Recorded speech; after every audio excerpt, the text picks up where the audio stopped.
A high-speed chase ends with damage done to a Davenport home this morning, while one neighbor is thankful it didn't end worse. Plus, busy roads mean more patrols. What officers want you to know this Labor Day weekend. WHBF is local for you. This is Local 4 News this morning. Good morning, everybody, on this Friday morning. I'm Redrick Terry. And I'm Alexandria Ikomoni. Thanks for watching Local 4 News this morning. Let's get started with your local news, beginning with our top story. Right now, we're learning more about what led to a car crashing into a home in Davenport Wednesday night. Officers responded to a call of gunshots on Fillmore Avenue. They spotted a suspicious car believed to be connected to it and trying to stop it. That set off the high-speed pursuit. The driver lost control and slammed into a house near West 17th and Sturdivant Streets. Local 4's Tahir Rahman reports the impact did some serious damage to the home.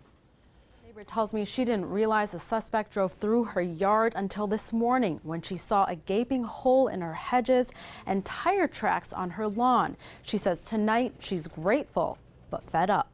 11:30 last night, my daughter came in my room and said, "Mom, Mom, Mom, get up. I just heard a big boom." That's when this Davenport woman woke up to find a car smashed into her neighbor's home. We're hiding her identity because she fears retaliation. It shook my daughter's bedroom, and her bedroom's in the back of the house. Police say a man led officers on a high-speed chase until he lost control of his car, drove through this woman's yard, and ended up slamming into the house next door. His bedroom is the front room, and they said if he was in his bedroom, he would have been dead. So I thank goodness he was in the living room watching TV when it happened. Investigators say the suspect then ran from his car. It ran back behind my house, and they caught him underneath of my swing back here. The landlord of this house tells us the impact of the crash shoved the building off its foundation.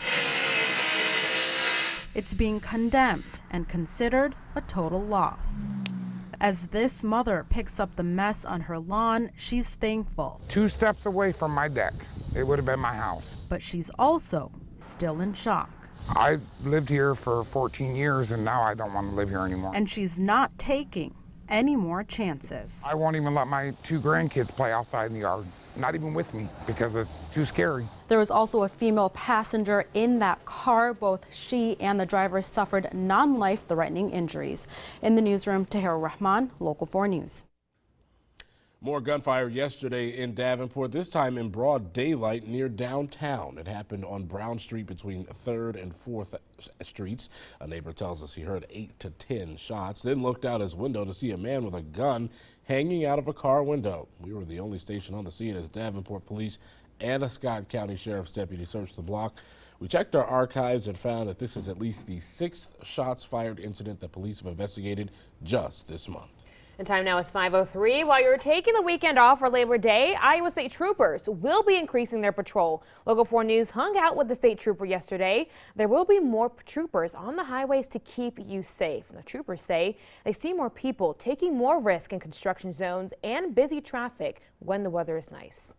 With all the extra vehicles and all the other activities, and troopers will be looking for aggressive drivers, speeders, people that are driving distracted, and of course people that are driving intoxicated. We also want to remind you to move over and slow down for cars stopped on the side of the highway. It's been a long summer for the Buffalo Shores Campground. Flooding there has kept that popular spot from opening, but that finally changed yesterday. Now, debris and dirt covered the park after the flood. There was also electrical damage. The campground typically opens in April, but it's been so quiet since October. Now, campers will have access to it for Labor Day weekend. And Local 4's Taylor Bozier shares how people feel about the opening.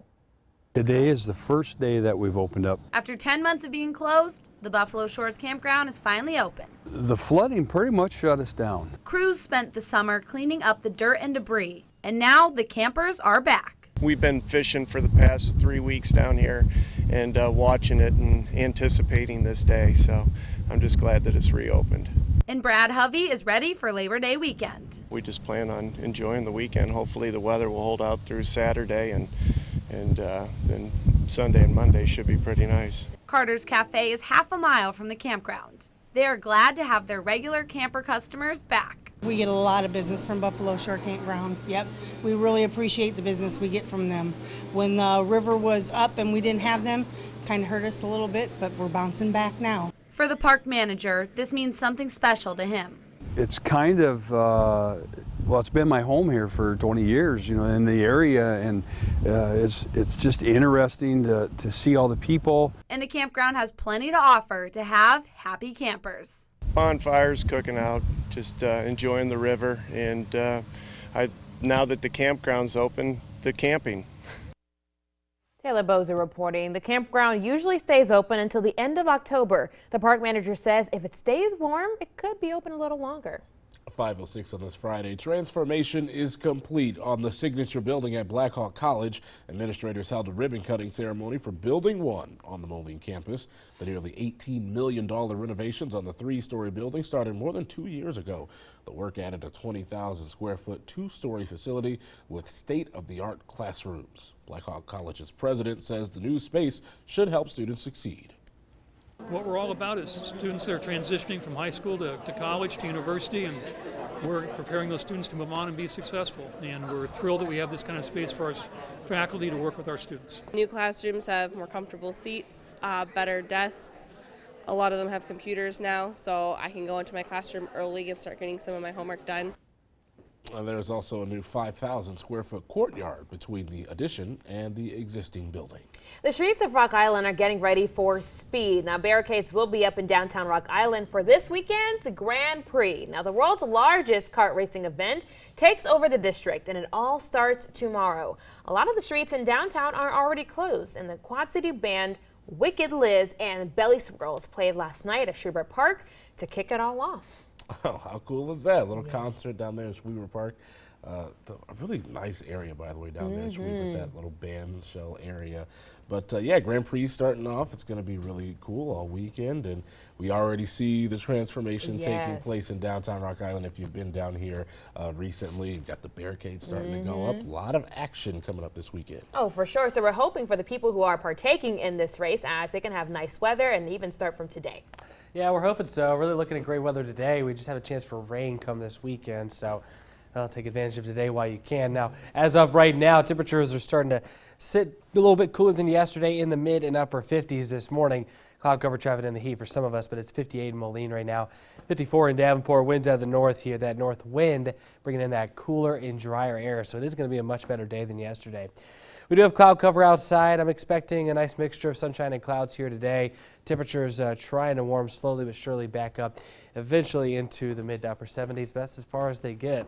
That's quite significantly cooler than yesterday. 77 the high temperature for the metro area. Pretty low humidity as well all day long. And then tonight temperatures should fall back down into the 50s. But overall going to be a pretty pleasant day here. Temperature-wise, not too bad at all this weekend. Oh yeah, temperatures right back where we want them to be after that little taste of summer again yesterday. A little humid. A little hot, a little sticky. Yeah. But hey, we're turning the corner. We are turning the corner, so just got to get ready for it. Good news. Good news indeed. All right, Ash, thanks. Coming up, why doctors say just because summer is winding down doesn't mean you should stop wearing your sunglasses. The time now is 5:09. Your top host stories are right after the break. You're watching Local 4 News this morning. WHBF is local for you with Frederick Terry, Alexandria Ikomoni, and meteorologist Ash Simpson. This is Local 4 News this morning in high definition.